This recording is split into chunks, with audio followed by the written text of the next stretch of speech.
अजीज दोस्तों, अस्सलाम वालेकुम। नमस्ते, सत श्री अकाल, गुड आफ्टरनून। फ़लस्तीन इसराइल इशू के ऊपर मैंने पिछली एक वीडियो बनाई थी। आप लोगों का बड़ा अच्छा अप्रिसिएशन मिला, थैंक यू वेरी मच। बहुत लोगों ने कहा कि काफ़ी उसमें मैंने जो समझाया था वो उनकी समझ में आई हैं चीज़ें। मज़ीद आज के मेरा ये जो सिटिंग है ये पैलेस्टाइन इसराइल के इशू पे ही है। इसमें मैं तीन चीज़ों पे मेन फोकस है मेरा। एक तो आपने जो हिस्ट्री मैंने बताई थी इसराइल की और यहूदियों की, उसको बहुत पसंद किया था। मुझे काफ़ी मुसलमानों के मैसेजेस आए हैं कि मैं फ़लस्तीन के बारे में कुछ नहीं बताया, इसराइल का और यहूदियों का ही बताया। कनानियन जो कि फ़लस्तीनियन हिस्ट्री में कनानियन के नाम से थे, उनके बारे में नहीं बताया, तो मैं उसके बारे में बताऊं। तो एक तो मैं ज़रा बता दूं उस बारे में, क्योंकि फ़लस्तीन कभी भी आज़ाद नहीं रहे, कभी भी आज़ाद स्टेट नहीं रही। मैं आपको डिटेल में बताऊंगा। दूसरा है मेरा टॉपिक आज, जो ओआईसी का रिएक्शन है, बाकी दूसरा इंटरनेशनल रिएक्शन है, इंटरनेशनल लेवल पे इस इशू पे क्या ड्रामेबाजियां चल रही हैं, और भारत का ख़ास तौर पे इसमें क्या स्टैंड है और क्या भारत का स्टैंड होना चाहिए। और तीसरा, जो आपको पता ही है कि यूएनजीसी, यूनाइटेड नेशनल जनरल असेंबली का जो इजलास हो रहा है, यूएनजीए, उसमें क्या होने जा रहा है। सिक्योरिटी काउंसिल में तो अमेरिका ने वीटो कर दिया कुवैत के उसको। ये सब चीज़ें मैं आगे आपको बताऊंगा। पहले मैं चलता हूँ हिस्ट्री की तरफ। देखें, ये जो कनानी है, जो कि फ़लस्तीनी हैं, ये सदियों पहले इस हिस्ट्री में आप अगर जाएं ना, तो एक भारत एक इलाका है, एक ये बेबीलोन या जो फ़लस्तीन इसराइल का इलाका है, ये अर्लीस्ट सिविलाइजेशंस हैं जहाँ पे इंसान रहता था। ये पुराने तरीन इलाकों में से हैं। तो सदियों पहले, बिफोर क्राइस्ट से पहले, यानी 3-4 हज़ार साल पहले ये कनानी वहाँ पे आबाद थे, और इन्होंने अपनी आज़ाद स्टेट बनाई। कोई क्राइस्ट से, यानी ये जो क्रिश्चियन जो ग्रेगरियन का कैलेंडर है 2021, उससे भी हज़ार एक साल पहले कोई इन्होंने अपना एक आज़ाद सिटी बनाया था, स्टेट ऑफ कनान के नाम से। लेकिन इसके चारों तरफ अजीम सल्तनतें थीं। बेबीलोन थी, इजिप्शियन थी, यूनान बहुत बड़ी एक सल्तनत थी करीब में। तो ये आए दिन इनके ऊपर हमले होते थे, और इजिप्शियंस ने इनके ऊपर बहुत जल्दी कब्जा कर लिया। और इजिप्शियंस ने इन ब्रॉन्ज एज जो कहलाती है, उसमें इजिप्शियंस ने इनके ऊपर रूल किया। फिर इसके बाद एसीरियन एक वहाँ पे एम्पायर थी, उसने रूल किया 8वीं सेंचुरी कबल बीसी, 8 BC में इन्होंने रूल किया इसके ऊपर। फिर इसके बाद मैंने जैसे आपको बताया था, बख्त नसीर, सुल्तान बख्त नसीर, बेबीलोन एम्पायर का जो बादशाह था, उसने वहाँ पे हमला किया और उसने सारे इलाके फतह कर लिए, यहूदियों को गुलाम बना के ले गया था। और ये कनानी इलाका जो फ़लस्तीन है, उसके ऊपर भी उसका कब्ज़ा हो गया था, और बेबीलोन एम्पायर वहाँ पे रूल करती रही तकरीबन 200 साल तक। इसके बाद कोरिश आज़म, जो कि जुल्करनैन कुरान में जिसका जिक्र है, उसके बारे में मैंने बताया था कि उसने आके यहूदियों को वहाँ से आज़ाद कराया था। और बेबीलोन एम्पायर जो थी, उसको बाबुल और नैनवा की जो सल्तनत कहलाती है, उसको कोरिश आज़म ने, पर्शियन एम्पायर ने कब्ज़ा किया। और वो कब्ज़ा भी तकरीबन 200 साल, 250 साल रहा। इसके बाद सिकंदर आज़म आया 330 कबल मसीह में, यानी बिफोर क्राइस्ट। 330 BC में एलेक्जेंडर ग्रेट, सिकंदर आज़म आया, उसने फ़लस्तीनियों को फ़तह किया, इसराइल को फ़तह किया। जैसे कि मैंने पिछली वीडियो में बताया था कि यहूदी भी कभी अपने इलाके में रूल नहीं किया था, और फ़लस्तीन भी आबाद थे। जैसे यहूदी आबाद थे, यहूदियों का मसला ये हुआ कि यहूदियों को वहाँ से निकालते रहे, जो भी पावर आती थी वो वहाँ पे निकालती रहती थी। तो 330 में सिकंदर आज़म भी आया, उसने भी वहाँ पे कब्ज़ा किया, और वो एक बहुत ही लंबा पीरियड चला कब्ज़ा। और जो ग्रीक अंपायर थी, जो यूनानी अंपायर, उसने वहाँ पे काफ़ी अरसा कब्ज़ा जारी रखा। फिर 200 सेकेंड सेंचुरी बिफोर क्राइस्ट एक वहाँ पे और किंगडम आई हैस्मोनियन किंगडम, जिसने भी पूरा फ़लस्तीन कब्ज़ा कर लिया था और पूरा फ़लस्तीन पे कब्ज़ा कर दिया। और वो रोमन अम्पायर को फिर रोमन अम्पायर का पार्ट था वो। तो रोमन अम्पायर ने वहाँ पे कब्ज़ा जारी रखा। और 63 BC में रोमन अम्पायर ने बाकायदा उसको अपने एक प्रोविंस का दर्जा दे दिया। रोमन अम्पायर को यहूदियों से मसला रहता था। कनानी तो गुलाम थे, फ़लस्तीनी तो। यहूदी रिबेलियन करते रहते थे और यहूदियों का के ऊपर उनका मतलब जोर कम चलता था। वहाँ पर यहूदी अपनी बगावत करते रहते थे। और इस तरह रोमन अम्पायर का सिलसिला चलता रहा उस वक्त तक, जब तक हज़रत उमर खिलाफत राशिद ने जो वहाँ पे कब्ज़ा किया, हज़रत उमर ने, जो कि मैंने आपको बताया था पिछले उसमें। और वो 640 ईस्वी, इस कैलेंडर के 640 में वो मुसलमानों का कब्ज़ा हुआ वहाँ पे। इसके बाद बनु उमैया आई, बनु उमैया का कब्ज़ा रहा वहाँ पे। अब ये जो इस्लामिक एम्पायर थी ना, इसको हमें ये बताया जाता है कि पहले खिलाफत राशिदा थी, फिर बनु उमैया आई। फिर तो ये होता क्या था कि बनु उमैया के बाद बनु अब्बास आए, बनु अब्बास के बाद उस्मानी सल्तनत आई। ये जो मुस्लिम खिलाफत थी उसका, इसके अंदर भी बड़े ग्रुप्स थे, इनके आपस में भी बड़ी जंगें होती रहती थीं। जैसे बनु उमैया की जो हुकूमत आई थी, जिसमें हज्जाज बिन यूसुफ और अमीर मुआविया का था, फिर उसके बाद यजीद आया जिसने इमाम हुसैन को शहीद किया था। तो जब बनु उमैया को ख़त्म करके बनु अब्बास आए, तो ये नहीं है कि पूरी जो इतनी लंबी खिलाफत थी स्पेन से लेके यहाँ तक अफ़गानिस्तान तक जो एक खिलाफत थी, वो पूरी की पूरी बनु अब्बास के पास नहीं आ गई थी। बगदाद जो कि इनका कैपिटल होता था, वहाँ पे इन्होंने रूल करना शुरू किया। और बनु उमैया के भी काफ़ी इलाके थे, जैसे कि उंदलस है जो स्पेन है, वो आखिर तक बनु उमैया के पास रहा था। तो फ़लस्तीन पे फिर बनु उमैया का कब्ज़ा हुआ, बनु उमैया के बाद बनु अब्बास का कब्ज़ा हुआ। और उसी दौरान बनु अब्बास की जब खिलाफत थी, तो चंगेज़ खान ने उस सारे इलाके को फतह किया था। तो चंगेज़ खान के कब्ज़ा भी रहा है उधर। इसके बाद मुसलमानों की खिलाफत ने वापस जब वो किया, क्योंकि चंगेज़ खान के मरने के बाद चंगेज़ खान के भी 4 बेटे थे, तो उसने अपनी ज़िंदगी में ही चारों बेटों को मुख्तलिफ इलाके बांट दिए थे।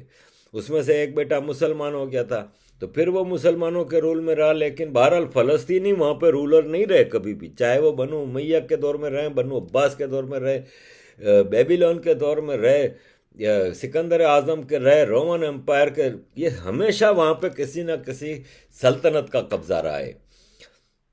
ममलुक आए, इस्लामिक खिलाफत, फातमिद एम्पायर रही है इस बनु अब्बास के दौरान, वो वहाँ पे रूल करती रही है।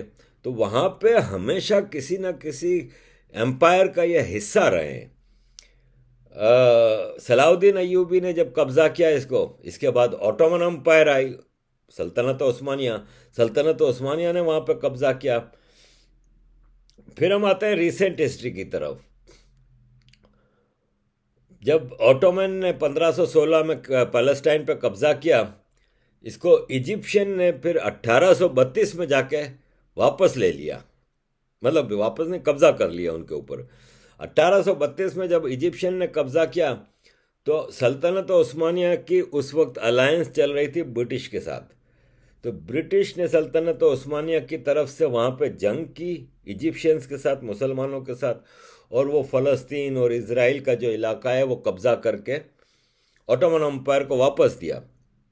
फिर फर्स्ट वर्ल्ड वार हुई। फर्स्ट वर्ल्ड वार में जब ये जंगें चली, तो अंग्रेज़ ने फिर वो कब्ज़े में ले लिया अपने इलाका पूरा।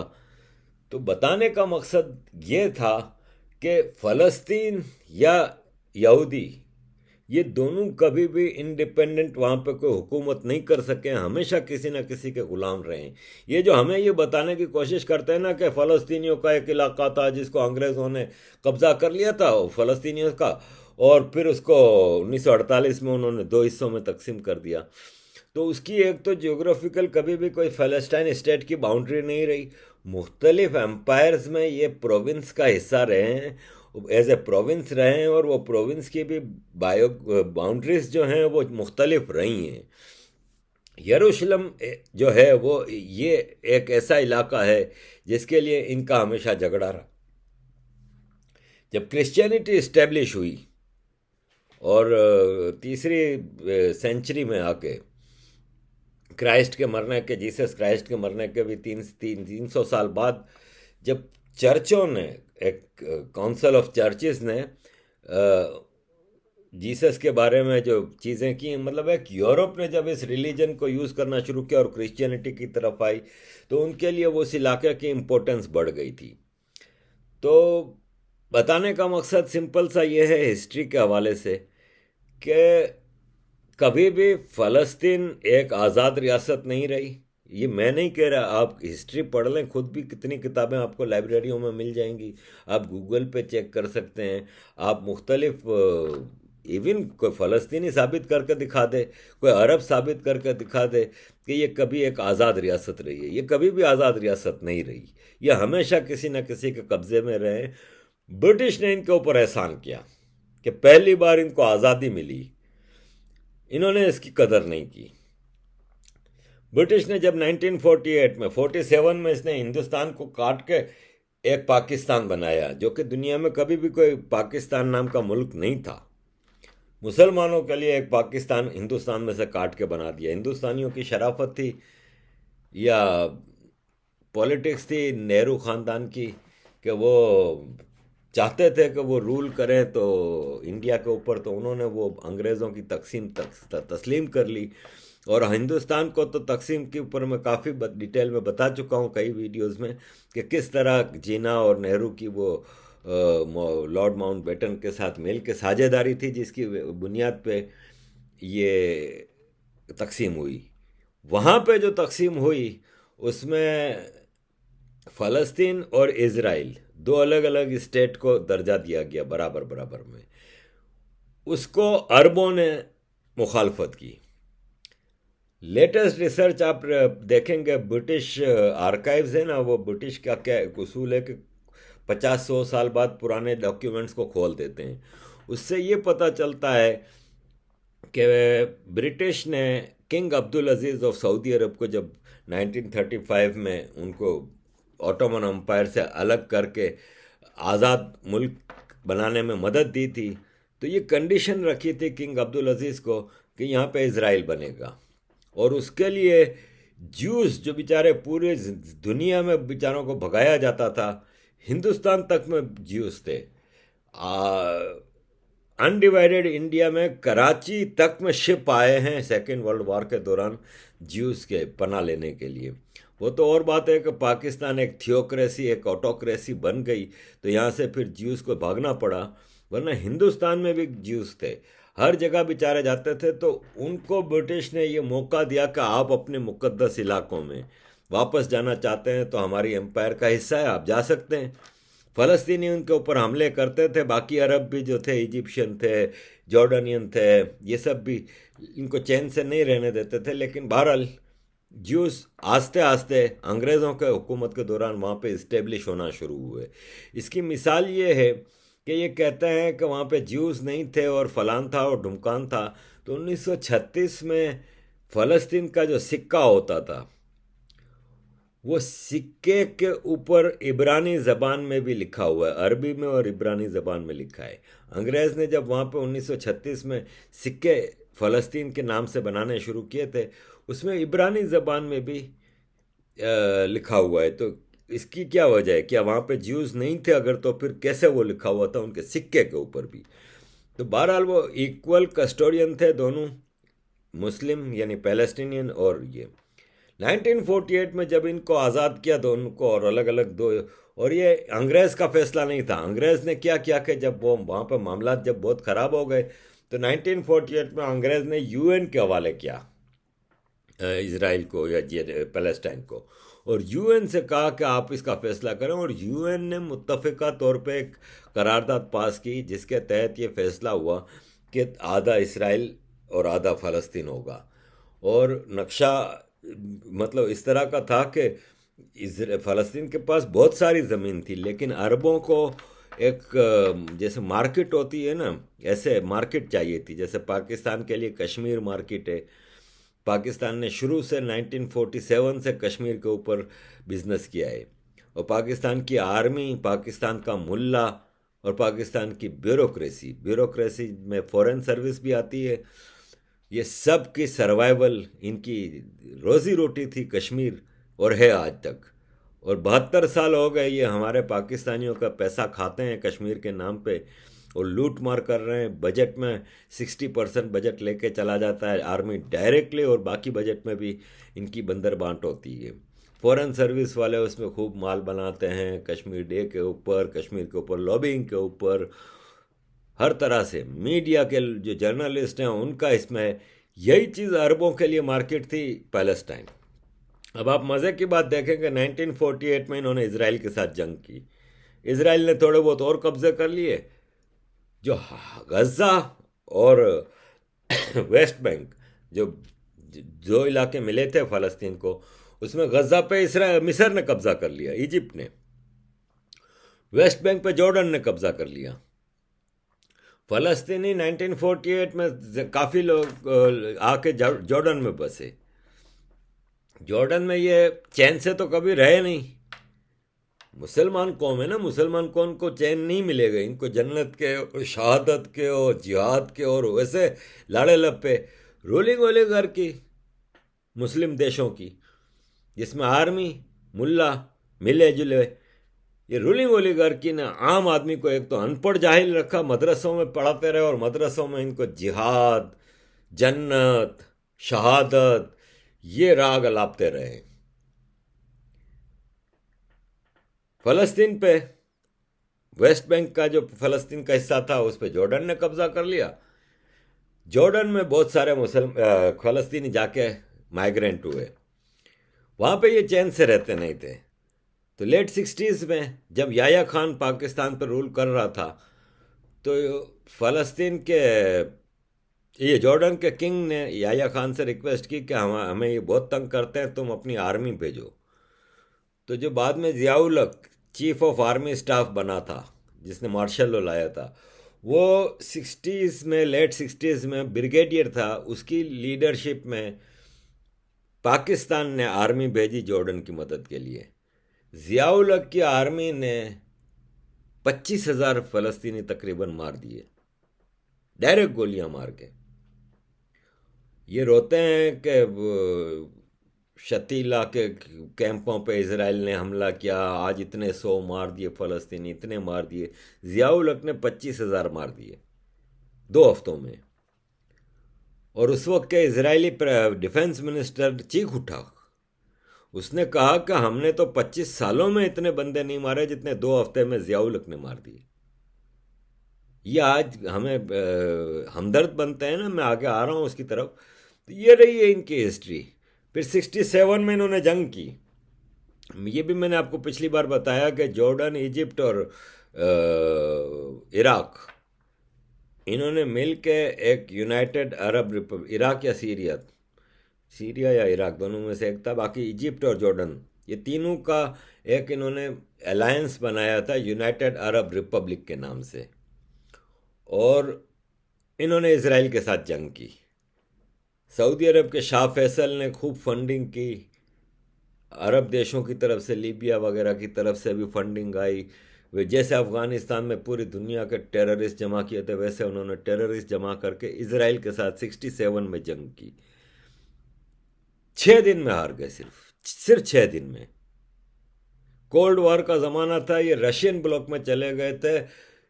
सोवियत यूनियन की भरपूर इनको सपोर्ट थी, सब कुछ था, इसके बावजूद इसराइल ने इनको मार मार कर कचूमर निकाल दिया। और वेस्ट बैंक और गजा दोनों पे इसराइल ने कब्जा कर लिया।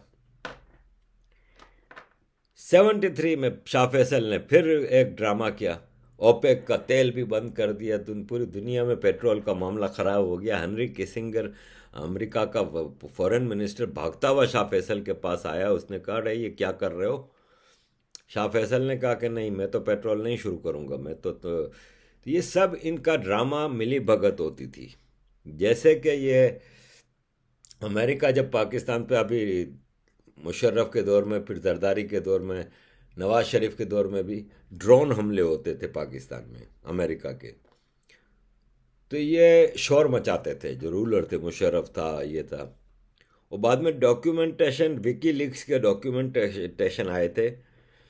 उसमें बताया था कि पाकिस्तान के रूलर अमेरिका वालों को जाके कहते थे कि आप जारी रखो ना ड्रोन हमले। इवन पाक जो ड्रोन उड़ता था वो पाकिस्तान के एयर बेसिस से उड़ता था, जो कि अमेरिका को दिए गए थे। तो वो रूलर जाके, जब नवाज शरीफ, जरदारी और मुशर्रफ अमेरिका को जाके कहते थे कि आप अपने हमले जारी रखो, हम थोड़ा, हमें ड्रामा तो करने दो ना, तो हम थोड़ा चीखेंगे चिल्लाएंगे, लेकिन आप अपना जारी रखो। तो वैसे ही ये शाह फैसल वगैरह सब अमेरिकन, भाई पेट्रोल बंद किया। पेट्रोल निकालता कौन था? आरामको। आरामको आज दुनिया में तीसरे नंबर पे है, तीसरी बड़ी कंपनी है, $2 ट्रिलियन की कंपनी है ये। आरामको क्या है? Arabian American oil company. मैं जब 1984 में सऊदी अरब में पहली बार जॉब करने के लिए गया ना, तो मेरी पहली जॉब 6 महीने के लिए लगी थी दहरान इलाके में, जहाँ पे ये आरामको है। तो वहाँ पे मेरा एक दोस्त था, सऊदी एयरलाइन में काम करता था। वो अक्सर परमिशन लेके हमें आरामको बीचेस पे लेके जाता था। मैं हैरान था, सऊदी अरब में आरामको बीचेस में बिकिनी पहन के औरतें घूम रही हैं। आरामको की जो कॉलोनीज थी उसमें शराब भी मिलती थी, इसी सऊदी अरब में। आजकल तो बहुत ज़्यादा खुल गया है, उस ज़माने में तो बहुत स्ट्रिक्ट था। तो आरामको तेल निकालते थे, तेल पे शाह फैसल ने पाबंदी लगाई थी। इसके बावजूद बुरी तरह ये जंग आ रहे थे 73 की। किस्सा मुख्तसर ये कि फ़लस्तीन कभी भी आज़ाद रियासत नहीं रहा।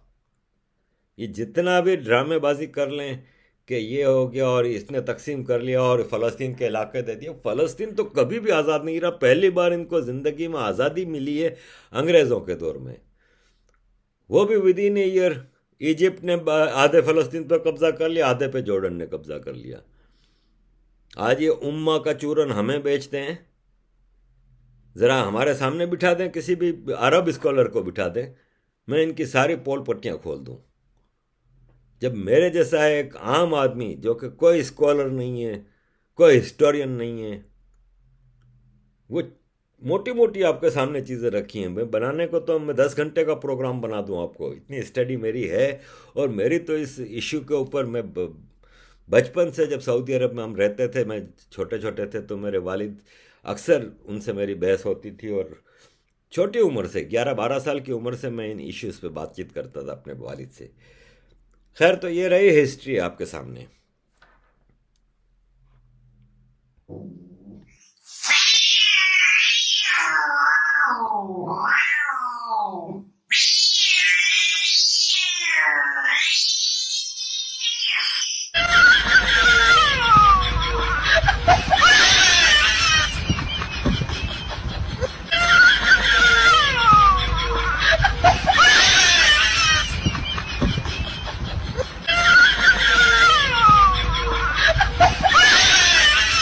अजीज दोस्तों, आपने ये देखा, ये बंदर बिल्ली को बार बार छेड़ रहा था, बार बार तंग कर रहा था।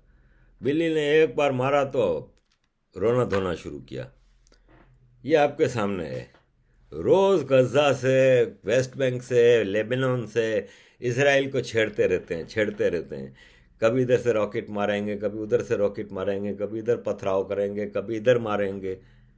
जब इसराइल मारता है तो ये चिल्लाना शुरू कर देते हैं। और मीडिया लेफ्ट के कंट्रोल में, ये मैं पहले भी बता चुका हूँ आपको, मीडिया इन चीज़ों पे बड़ा खेलता है। इसराइल पे अटैक होते हैं, हमास रॉकेटें मार रहा था तो कोई नहीं बोल रहा था। इसराइल ने जब फिर रिटेलिएट किया, आधे से ज़्यादा इसराइल की आबादी शेल्टर्स में, बॉम्ब शेल्टर्स में जाके रहने लगी, तो इनको ख्याल नहीं आया। फिर ये कहते हैं कि इसराइल तो मैं तो 100% सपोर्ट करता हूँ इजरायली एक्शंस को। ठीक है, अगेन जो डिप्लोमेटिक लेवल पे चीज़ें चलते हैं ना कि सिविलियंस को नहीं मारो, ये नहीं मारो, वो नहीं मारो, तो भाई साहब किस स्टार्ट किसने किया? बंदर छेड़ रहा था ना बिल्ली को, तो वैसे ही रॉकेट मारना, पथराव करना। भैया, इसराइल की आर्मी जाती है SOPs की पाबंदी कराने, या जहाँ पे भी आर्मी तो कंडक्ट करती है ना, अगर एक मिसाल है कश्मीर में टेररिज्म होगी तो आर्मी जाएगी ना वहाँ पर ऑपरेशन करने। तो ये जाती है उधर। इन्होंने पथराव किया, इन्होंने हंगामे मचाए, और फौरन हमास ने वहाँ से रॉकेट मारने शुरू किए। हमास की स्टोरी देखें कि जब 1993 में शायद बिल क्लिंटन के ज़माने में नॉर्वे पैक्ट हुआ था, और तंग आके जो PLO बनाई थी 1965 में शायद यासिर अरफात ने, वो PLO का मकसद क्या था? इसराइल को ख़त्म करना। तंग आके 1993 में जब यासिर अरफात ने देख लिया कि इस तरह मसला हल नहीं होगा, तो उसने पैक्ट कर लिया। और आइजैक राबिन था शायद इजरायली प्राइम मिनिस्टर, और ये दोनों ने, क्लिंटन की ब्रोकरशिप थी, और नॉर्वे अकॉर्ड हुआ था साइन, जिसके तहत आइजैक राबिन ने इंडिपेंडेंट स्टेट ऑफ फ़लस्तीन को एक्सेप्ट किया था। गजा और वेस्ट बैंक इनके हवाले किए थे। क्या हुआ? PLO, जो कि पैलेस्टीनियन स्टेट के नाम से इन्होंने अपनी वो बनाई थी, उससे हमास ने कबूल नहीं किया उस एग्रीमेंट को, हिजबुल्लाह ने कबूल नहीं किया। ये जो दो टेररिस्ट ग्रुप थे जो लेबनान से भी ऑपरेट करते थे, जो सीरिया से भी ऑपरेट करते थे, इनको तुर्की, ईरान, पाकिस्तान में तो बाकायदा इनकी ट्रेनिंग होती रही है। पाकिस्तान तो मैंने वैसे भी आपको कई बार बताया है कि दुनिया में कहीं भी कोई भी टेररिस्ट होगा, वो पाकिस्तान की नर्सरियों से पल के ही निकलेगा, वरना वो कामयाब हो नहीं सकता। तो हमास ने गजा पे कब्जा कर लिया, हिजबुल्लाह ने वेस्ट बैंक पे। हालांकि इस वक्त पोजीशन ये है पिछले कई सालों से कि महमूद अब्बास जो हैं वो वेस्ट बैंक को रूल कर रहे हैं। गजा पे तो इनकी अमलदारी थी नहीं, गजा पे तो हमास ही कर रही थी। और पिछले 50 सालों में हमास ने टेररिज्म पे बिलियंस ऑफ डॉलर लगा दिए हैं। अंडरग्राउंड टनल्स बनाना, और मजाक है जो इजिप्ट में जाके निकलती हैं। भाई बनाए ना आप टनल, तो आपको अंदाज़ा हो जाएगा कि कितनी महंगी बनती हैं ये नेटवर्क। फिर 3,000 से ज़्यादा रॉकेट इन्होंने अभी फायर किए हैं, तो कितना एम्यूनेशन होगा? इन्हीं टनलों के ज़रिए और इन्हीं के ज़रिए स्मगल करते हैं। मुफ्त में कोई नहीं देता। इनको फंडिंग भी कहाँ से होती है? ये मुसलमान देशों से। इवन यहाँ पे इंग्लैंड में मैंने जैसे अपनी एक वीडियो में बताया था कि टेलीथॉन चलते हैं। अभी मेरी बर्थडे है कल, मुझे फेसबुक पर पब्लिसिटी, वो आपको पता है फेसबुक बड़ा ऑर्गेनाइज तरीके से चलता है, तो मेरी बर्थडे का एक हफ्ते पहले से मुझे मुख्तलिफ जो ऐड चलती रहती है ना फेसबुक पे, जब आप स्क्रॉलिंग करते हैं तो मुख्तलिफ जो स्पॉन्सरशिप की जो, उसमें मुझे आती रहती हैं। अभी एक आई थी कि आजा क्या, योर बर्थडे इज़ अप्रोचिंग, हम तुम्हें ये वाइन की 6 बोतलें इतनी कीमत में दे रहे हैं, एंजॉय योर बर्थडे, और इस तरह की चीज़ें आ रही हैं। तो मुझे अभी कहा कि चैरिटी आप अपने बर्थडे पे करें, चैरिटी फंड रेजिंग के लिए, फ़लस्तीनियों की मदद के लिए। ये देख रहे हैं आप, फ़लस्तीनियों की मदद के लिए चैरिटी की मुझे ऐड आई थी। तो ये टेलीथॉन में से जो होती हैं कि फ़लस्तीनियों की मदद के लिए चैरिटी हो रही है, वो मुसलमान फिर आपको पता है यहाँ पे इलीगल तरीके से, और जैसे हराम का माल कमा लेते हैं, तो इनको जन्नत की ज़रूरत पड़ती है। जिस शरिया से ये भाग के इधर आए हुए होते हैं, बुढ़ापे में या बड़ी उम्र में, या जब पैसा कमा लेते हैं, तो इनको अल्लाह याद आता है, जन्नत याद आती है, तो चैरिटियाँ करते हैं। तो चैरिटी में इनके लिए चैरिटी टेररिस्टों की मदद करनी। फंडिंग सारी वेस्ट से होती है। वैसे भी फ़लस्तीन की जो फंडिंग है ज़्यादातर ये आपके सामने लिस्ट है। एक मुल्क सऊदी अरब इस्लामिक है, बाकी सब काफिर मुल्क हैं। तो टेररिज्म पे इन्होंने खूब इन्वेस्टमेंट की। मीडिया हमेशा एंटी इजराइल चीज़ें चलाता रहा है, इनकी टेररिज्म को कभी हाईलाइट नहीं करेगा। इंटरनेशनल ऑर्गेनाइजेशंस जैसे एमनेस्टी को ले लें, ह्यूमन राइट्स वॉच ले लें, ये भी ह्यूमन राइट्स के नाम पे आपको पता है कितने ड्रामे करते हैं। ह्यूमन राइट्स वायोलेशंस सबसे ज़्यादा जो होती हैं ना, वो पाकिस्तान, सूडान, सऊदी अरब, इन देशों में होती हैं। उनके बारे में इनकी बल्कियां बंद होती हैं। चाइना, इनके बारे में छोटे मोटे कभी कोई सर्कुलर निकाल दिया तो निकाल दिया। इधर ये टारगेट करते हैं इंडिया को और इजराइल को। मैं यहाँ पे साफ अल्फाज में आपको बता रहा हूँ कि एशिया में अगर अमन लाना है तो अखंड भारत और greater Israel is the solution, long term solution. इतना सा इजराइल है, बेस्ट कंट्री है, 100% वैक्सीनेशन कर ली है इसने अपने मुल्कों को। दुनिया को मोबाइल टेक्नोलॉजी इजराइल ने दी है, कंप्यूटर टेक्नोलॉजी इजराइल ने दी है। इजराइल की कंट्रीब्यूशन ह्यूमैनिटी के लिए, यहूदियों की, ज्यूस की जो कंट्रीब्यूशन है, आउटस्टैंडिंग है। तो मैं अजीज दोस्तों यही आप लोगों को बताना चाह रहा हूं कि इंटरनेशनल मीडिया का, इंटरनेशनल ऑर्गेनाइजेशंस का रोल ज़ीरो है, नेगेटिव है। ओआईसी की तरफ आए। यह है पाकिस्तान। ख्वाबों की ज़िंदगी गुजारी है, सारी ज़िंदगी इन्होंने अवाम को ख्वाब ही दिखाए हैं। इनकी आर्मी ने हमेशा ख्वाब ही दिखाए हैं। अब मैं आपको एक सर्वे हुआ कि पाकिस्तान इंडिया को फतह कर सकती है, पाकिस्तान की फ़ौज। तो आपका क्या ख्याल है कि इंडिया को पाकिस्तान शिकस्त दे सकता है? तो 90% लोगों ने कहा कि हाँ, इंडिया को पाकिस्तान की फ़ौज हरा सकती है। 10% ने कहा कि नहीं। वो 10% फौजी थे कि वो, उनको पता है कि हम नहीं हरा सकते। बाकी कौम को इन्होंने ख्वाबों में रखा है। तो ये फौजी खड़ा है यरूशलेम इतना किलोमीटर, दिल्ली इतना किलोमीटर, ये ख्वाबों में ही रखा है। एक आदमी से अभी पाकिस्तान का एक टीवी प्रोग्राम चल रहा था, उसमें उससे पूछा गया कि पाकिस्तान की आर्मी को भेजा जाना चाहिए। तो उसने कहा नहीं, हम फ़लस्तीनियों के साथ खड़े हैं। जैसे हम 73 साल के से कश्मीरियों के साथ खड़े हैं, वैसे ही हम फ़लस्तीनियों के साथ खड़े हैं। यानी ये गाना बना के दे देंगे, तुर्की भी यही करेगा, अर्तुगरुल नामी ड्रामे बना के इनको दे देगा। ये सिर्फ ये कर सकते हैं, दे डोंट हैव बॉल्स। ये बुजदिल हैं, सिर्फ टेररिज्म कर सकते हैं। चाहे तुर्की हो, तो ओआईसी का इजलास हुआ, बढ़ चढ़ के मीडिया, तो ओआईसी ने तो धमकी दे दी है इसराइल को।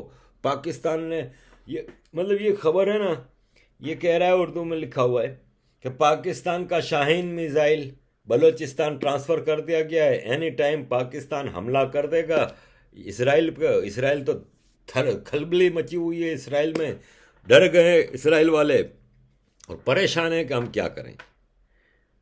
इसी तरह की बयानबाजियाँ ही चल रही हैं, ख़ास तौर पर अपनी आवाम को मामू बनाने के लिए। एक और बात मैं यहाँ पे कह दूँ कि पूरे यूरोप, अमेरिका में प्रोटेस्ट हो रहे हैं इसराइल के ख़िलाफ़ पैलेस्टीनियंस। मैं आपको मज़े की बात बताता हूँ, मुझे दुनिया का कोई एक मुस्लिम स्टेट बता दें जिसमें कभी किसी नॉन मुस्लिम ने प्रोटेस्ट किया हो। इजाज़त ही नहीं है, औकात ही नहीं है, क्योंकि इस काबिल ही नहीं रखा, मार मार के कचूमर निकाल देते हैं। जितने मुस्लिम ममालिक हैं, Saudi Arab, Pakistan, Sudan, Yemen, Egypt, Indonesia, Bangladesh, मुझे कोई बता दे निकाल के कि किसी ने कोई बड़ा प्रोटेस्ट किया हो। जबकि ये काफिर मुल्कों में, जो कोट अनकोट काफिर मुल्कों में रहते हैं, यूरोप अमेरिका में, वहां पे लंदन में हजारों आदमी। एक वीडियो गूगल पे बहुत बहुत सारी वीडियो हैं, मतलब मैं आपको ज़्यादा वीडियो क्या दिखाऊं। ये लंदन में, ये मेरा जो घर है, इसी तरह के घर में खिड़कियां दरवाजे कांच के होते हैं, तोड़ के अंदर घुस के मारा है ज्यूस को। ये खुद नॉन मुस्लिम मुल्कों में रहते हैं तो क्या हाल करते हैं। अपने मुल्कों में इन्होंने कभी किसी को इख्तियार नहीं दिया। शाह महमूद कुरैशी धमकियां दे रहे हैं कि 65 मिलियन मुसलमान यूरोप में रहता है, अगर यूरोप को अमन कायम रखना है तो सही फैसला करे। धमकियां दे रहे हैं। एक वीडियो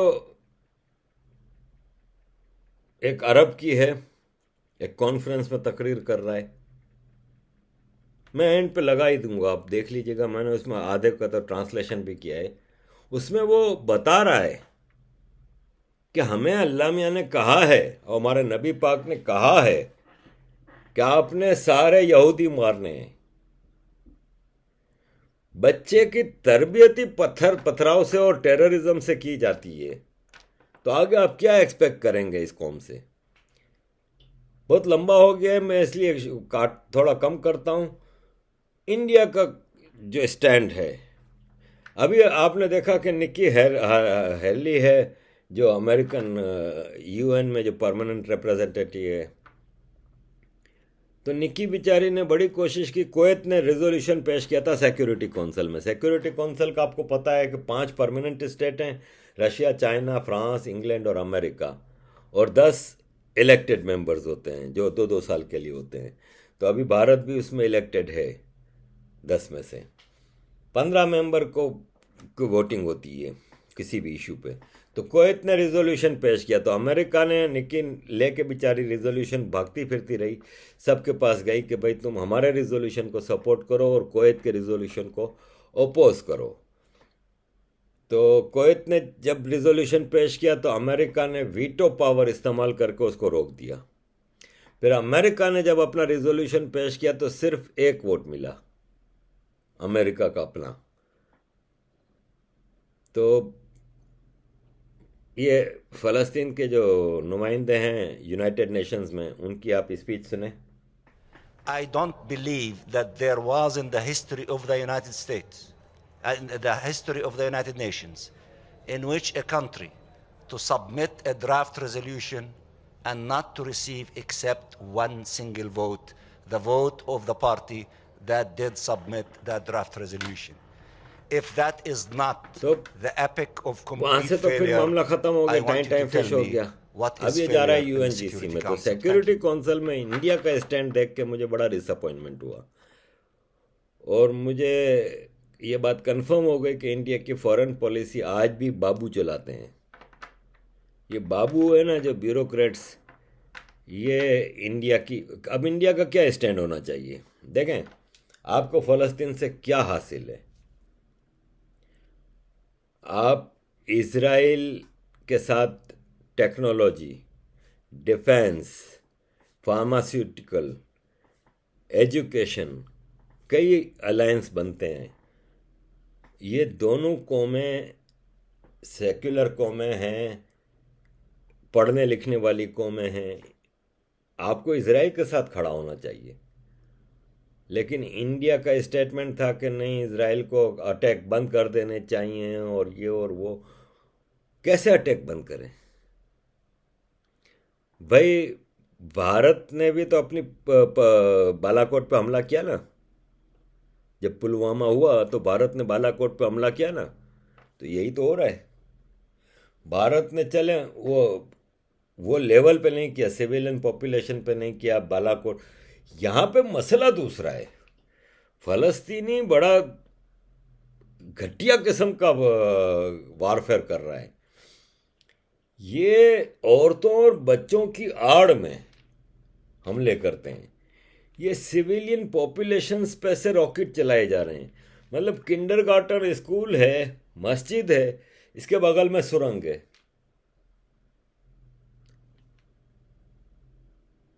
बच्चों के स्कूलों में से, हॉस्पिटलों में से, मस्जिदों में से ये रॉकेट फायर करते हैं। तो अब इजराइल क्या करेगा? तो फिर तंग आके आदमी यही करता है। आपके अगर पाकिस्तान मुसलसल आपके ऊपर टेररिज्म करता रहेगा तो आप क्या करोगे? तो भारत ने आज तक ऐसा रिएक्शन दिया नहीं, वरना तो भारत को भी यही रिएक्शन देना चाहिए पाकिस्तान के ऊपर।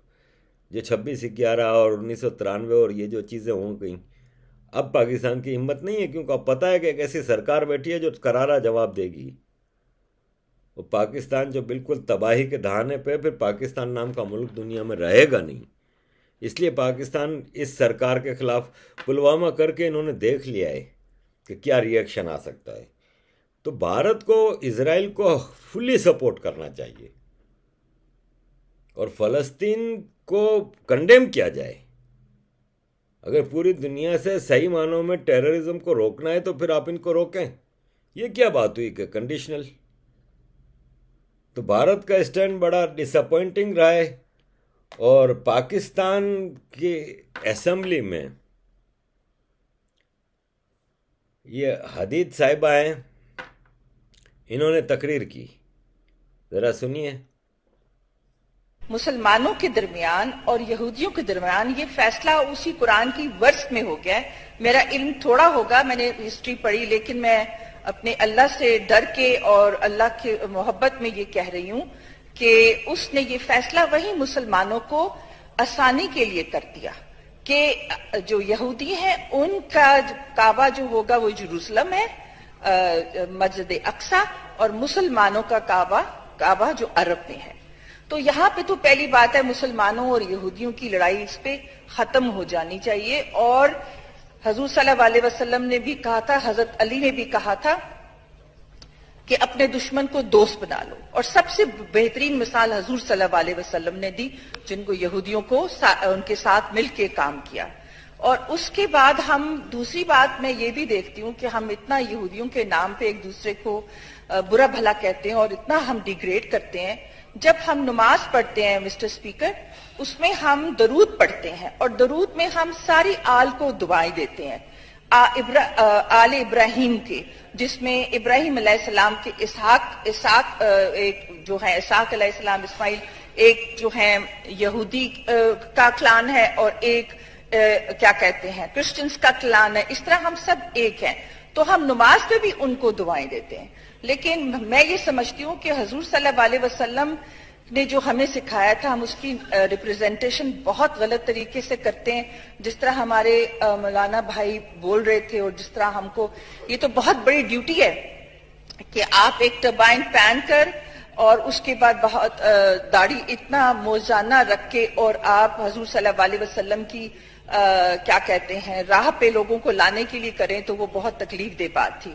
मैं सिर्फ ये कहना चाहती थी कि अगर ये कहना छोड़ दे हम और कुछ और तसल के आ जाएं, इसी पर आ जाएं। और आखिरी बात में कह रहा है कि हुजूर सल्लल्लाहु अलैहि वसल्लम भी तो बनी इसराइल से थे। सो अगर हम थोड़ा सा इस पे सब सोच लें कि कोई ऐसा तरीका हो सकता है कि हम मुसलमान जो दुनिया में कट मर रहे हैं बुरे तरीके से, बच्चे सीरिया में, यमन में जो हशर हो रहा है, कोई ऐसा। फिर तकरीर करने के बाद इनको घर जाके गलती का एहसास हुआ, जब बैकलैश हुआ और इनके नाम के फतवे निकले और इनको जब खूब धमकियां मिली और इनके खानदान की जिंदगी हराम हो गई, तो सॉफ्टवेयर अपडेट हुआ। तो अगले दिन इन्होंने ये तो इसराइल ने हमारे बहन भाइयों के साथ वहां पे किया है सर। अब ये बात पे वाजे हो जाना चाहिए कि अब उसके खिलाफ जिहाद के अलावा और कोई काम नहीं हो सकता। जैसे उन्होंने हमारे बच्चे और औरतों को जुल्म कर रहे हैं सर, मैं आप लोगों के साथ हूं। मैं सबसे पहले जिहाद में जाऊंगी सर, मेरा नाम सबसे पहले जिहाद में डाला जाए और मैं सबसे पहले अपने फलस्तीन बहन भाइयों को उन नासूरों से छुड़ाऊंगी जिन्होंने जुल्म की इंतहा कर दी और सबसे ज्यादा शर्मिंदगी की बात एक औरत का धब्बा कामिला हारिस ने किया सर, जिसने उस एक्ट को जो इसराइलियों ने औरतों और मर्दों पे जुल्म किया उसको उसने जायज किया। वो वाइस प्रेसिडेंट ऑफ अमेरिका, उसको एक औरत के नाम पे मैंने उसको धब्बा तस्वुर करती हूं। मुझे शर्म आती है कि मैं पहले ही सोचती थी कि मुसलमानों को डायलॉग पे जाना चाहिए। नो सर, अब मैं इस बात से पीछे हटती हूं और मैं कहती हूं कि जिहाद के अलावा और कोई नहीं है। हम ऐलान जिहाद करते हैं और हम फलस्तीनियों के खून का बदला लेने तक अपने आखिरी अपना एक एक बच्चा हाजिर करते हैं। और अमेरिका को बता देना चाहते हैं, कामिला हारिस को मैं बता देना चाहती हूं कि अगर आपकी मदर इंडिया से थी और आपने खड़े होके इसराइल के एक्ट को, इस बेईमाना एक्ट को जायज किया है, आपने दरअसल अमेरिका की बात नहीं की, आपने इंडिया की बात की है। आपने पीछे से इंडिया की जो जोड़ है इसराइल के साथ वो किया है। और इसमें पूरे अमेरिका को शर्मिंदा होना चाहिए कि उनकी वाइस प्रेसिडेंट ऐसी है जिसने इंडिया की जुबान खड़े होकर इसराइल के लिए बोली। वो औरत के नाम पे क्या, वो इंसानियत के नाम पे। तो अजीज दोस्तों, सूरत हाल ये है कि खैर अभी तो लंबी वीडियो हो गई है तो मैं लपेटता हूँ। इमारात, दुबई वगैरह ओनली कंट्री है जिन्होंने हमास को कंडेम किया है। ओनली मुस्लिम कंट्री है जिसने हमास को कंडेम किया है। इजराइल के स्टॉल लगे हैं उधर टूरिज्म के उसमें कौन सा वो एक्सपोजिशन में, और इन्होंने कहा है कि अगर ये सब इजराइल ये फ़लस्तीनी चाहते हैं कि सिविलियन पॉपुलेशन महफूज रहे, औरतें बच्चे महफूज रहें, तो हमास को रोकें टेररिज्म से। बाकी इनका हिसाब किताब ये है कि ये मस्जिद अक्सा की बात करते हैं। मैंने पिछली वीडियो में आपको बता दिया था कि ये जो पीली गुंबद वाली है ना, ये टेम्पल ऑफ डोम है। देखें, ये नमाज जो पढ़ रहे हैं ना, उनकी पीठ मस्जिद की तरफ है। नमाज का उसूल ये है कि इमाम के आगे कोई नहीं पढ़ सकता नमाज, इमाम से आगे नमाज हो ही नहीं सकती। तो इमाम मस्जिद में है तो मस्जिद के पीछे यानी मस्जिद की तरफ रुख करके तो आप सजदा कर सकते हैं, मस्जिद की तरफ पीठ करके आपकी नमाज हो ही नहीं सकती। ये जितने भी नमाज पढ़ रहे हैं ये टेम्पल ऑफ डोम इनके पीछे है, यानी ये मस्जिद नहीं है। मस्जिद ये है मस्जिद अक्सा, जिसकी तरफ रुख करके ये रुकू कर रहे हैं, वो फिर सजदा करते हैं। मस्जिद की तरफ रुख करके ये मस्जिद अक्सा है। ये अब तक ये गुमराह कर रहे हैं कि टेम्पल ऑफ डोम मस्जिद अक्सा है। Temple of dome is not मस्जिद अक्सा। आगे मैं आपको ये बताना चाहता हूँ कि आखिरी जो अब सिक्योरिटी काउंसिल में मामला फेल हो गए तो यूनाइटेड नेशंस जनरल असेंबली में इजलास हो रहा है। तो पाकिस्तान के शाह महमूद कुरैशी, जिनके आबा व अजदाद अंग्रेज़ों के एजेंट थे, जो अंग्रेज़ों के लिए अपने मुरीदों के इनके आबा व अजदाद अपने, क्योंकि जागीरदार थे, हम अंग्रेज़ों ने जागीरें दी हुई थी, वो मज़ार बना के दिया हुआ था, तो मज़ार, तो ये सब अपने मुरीदों और अपने मज़ारों की वो फौज लेके जो क्रांतिकारी थे उनके खिलाफ जंगें लड़ते थे। ये अंग्रेज़ों के पेड एजेंट थे। कई किताबें लिखी हुई हैं इसमें। तो ये शाह महमूद कुरैशी पहुँचे तुर्की, वहाँ पे त्यूनिस के वज़ीर ख़ारजा, फ़लस्तीन के वज़ीर ख़ारजा और तुर्की के चारों शैतान मिल के वहाँ पे फैसला किया कि हम तो इसराइल का तो बजा देंगे। कर कुछ नहीं सकते, ये कर सिर्फ अपनी सिविलियन पॉपुलेशन को मार सकते हैं, टेररिज्म कर सकते हैं, जंग तो कोई लड़ ही नहीं सकती है। अब ये एक ही हवाई जहाज़ में चारों बैठ के गए न्यूयॉर्क में यूनाइटेड नेशन जनरल असेंबली का इजलास होगा। वहाँ की सूरत हाल दूसरी है, वहाँ पे वीटो शीटो नहीं होता और वहाँ पे ये 15 मेंबर का कौंसिल नहीं होती। वहाँ पे दुनिया का हर मुल्क जो कि यूएन का मेंबर है उसको बोलने का हक है। वहाँ पे क्या होगा ये मैं आपको अभी से बता देता हूँ। वही होगा जो सिक्योरिटी काउंसिल में हुआ, यानी कुछ भी नहीं होगा। अब सीज़ फायर की तरफ बात करते हैं कि सीज़ फायर, तो अब सीज़ फायर हो ही गया तकरीबन। इसराइल ने काफ़ी हद तक अपना जो हमास को रूट आउट कर दिया है, और जितनी टनल हैं उन्होंने इनकी खोल वो ख़राब कर दी। ऑपरेशन किया है बाकायदा, फौजियों ने, लैंड फोर्सेस गई हैं और काफ़ी हद तक अपने जो टारगेट्स थे वो अचीव कर लिए हैं, और अब सीज़ फायर तकरीबन समझ लें हो ही गया। लेकिन ये है कि अब कम से कम इन्होंने हमास को काफ़ी अरसे के लिए नाकारा कर दिया है। तो अज़ीज़ दोस्तों, ये है सारी सूरत हाल इस फ़लस्तीन इसराइल के टॉपिक पे। मैंने आपको ये सारी चीज़ें बताई हैं। एंड पे वो, जैसे मैंने कहा कि वो एक अरब की जो स्पीच है जिसमें आप देखें कि कितना इनका मकसद क्या है। मतलब आप मुझे एक कोई इजरायली की तकरीर निकाल कर दिखा दें जो ये कहता हो कि हमारा मकसद सारे दुनिया के मुसलमानों को मारना है, या कोई एक क्रिश्चियन या कोई एक हिंदू, किसी भी धर्म का कोई एक लीडर की तकरीर निकाल कर दिखा दें जो खुल के एक कॉन्फ्रेंस में जो लाइव टेलीकास्ट हो रही है उसमें ये कह रहा है कि हमारे भगवान ने कहा है कि हम दुनिया से सारे मुसलमानों को ख़त्म कर दें। बल्कि सारे मुसलमानों को नहीं, किसी क्रिश्चियन ने कहा हो कि तमाम नॉन क्रिश्चियंस को, या किसी हिंदू ने कहा हो तमाम नॉन हिंदूज को मार देंगे। ये किसी ने नहीं कहा ना, ये मुसलमान कह रहा है। ये कह रहा है हमें अल्लाह ने हुक्म दिया है, अल्लाह के नबी ने हुक्म दिया है कि एक एक काफिर को जो नॉन मुस्लिम है उसको चुन चुन के मारो। पत्थर के पीछे अगर कोई यहूदी छुप रहा होगा तो पत्थर चीख के, ये अल्लाह ने कुरान में कहा है, अल्लाह के नबी ने कहा है हदीस में कि एक वक्त आएगा कि यहूदी पत्थर के पीछे छुपा हुआ होगा या दरख्त के पीछे छुपा हुआ होगा, तो वो दरख्त और पत्थर चीख के कहेगा कि मुसलमान इधर आओ, मेरे पीछे ये छुपा हुआ है, इसको मारो यहूदी को। ये तकरीर कर रहा है। फिर आप इस कौम से क्या एक्सपेक्ट करेंगे? टेररिज्म के अलावा कुछ आप एक्सपेक्ट नहीं कर सकते, क्योंकि सिर्फ कत्ल गारत और नॉन मुस्लिम्स को मारने का हुक्म है। अगर आप अपनी कौम को सिर्फ यही दर्ज देते रहेंगे, जबकि मोहताजी का ये आलम है कि ना आप वैक्सीन बना पा रहे हो, एक इंजेक्शन तक नहीं बना पा रहे, एक दवाई की गोली तक नहीं बना पा रहे, हर चीज़ में आप मोहताज हो। यहूदी मार्क जकरबर्ग की फेसबुक पे बैठ के आप बदुआएं दे रहे हो और गालियां दे रहे हो यहूदियों को। यह है आपकी औकात।